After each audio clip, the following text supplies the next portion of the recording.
Ahmedabad ring road પર ઔષધીય ગુણો ધરાવતા સિંધવ મીઠાનું મોટા પાયે વેચાણ થાય છે, ત્યારે હાલ બદલાતા સમય સાથે લોકો વિવિધ પ્રક્રિયાઓમાંથી પસાર થયેલા એકદમ સફેદ અને ઝીણા મીઠા પર પસંદગી પર ઉતરી રહ્યા છે। ત્યારે ઔષધીય ગુણો ધરાવતું અને ખાસ કરીને બ્લડ પ્રેશરના દર્દીઓ માટે તેમજ અન્ય ઉપચાર માટે ઉપયોગી એવું સિંધવ મીઠું વાપરવાનું કોઈ પસંદ કરતા નથી। જો કે ઉપવાસમાં લોકો સિંધવ મીઠવાનો ઉપયોગ જ કરતા હોય છે, ત્યારે અમદાવાદની ભાગોળે રિંગ રોડ પર ફેરિયાઓ ટ્રેક્ટર ભરીને મોટા પાયે સિંધવ મીઠાનું વેચાણ કરી રહ્યા છે।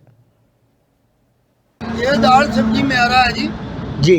तो इसी को लोग मतलब है भी लेकर जा रहे हैं। तो किसी का बीपी है, ब्लड प्रेशर है, शुगर है, गठिया पा है, जोड़ों में दर्द है, तो पथरी है, इसी के लिए खाने में अच्छा है। और ये नमक किस तरह से लोगों के फायदेमंद है?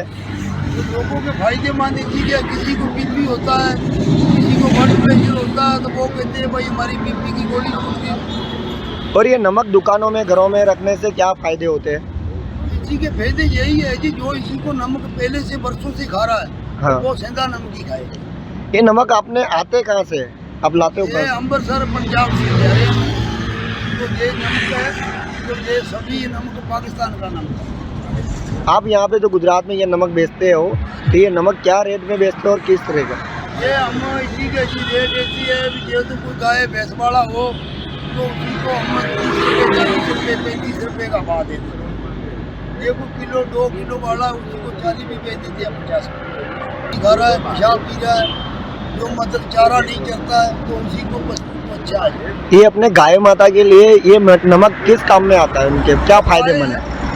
गाय जो मिट्टी खा रही है, पेशाब पी रही है, तो गाय सूखती जा रही है, उसी को टापू की बीमारी है, तो वो मतलब इसी को चाटेगी तो उसी का रूम खुलेगा, उसी की भूख पड़ेगी, तो वो गाय इसी को राजी होगी।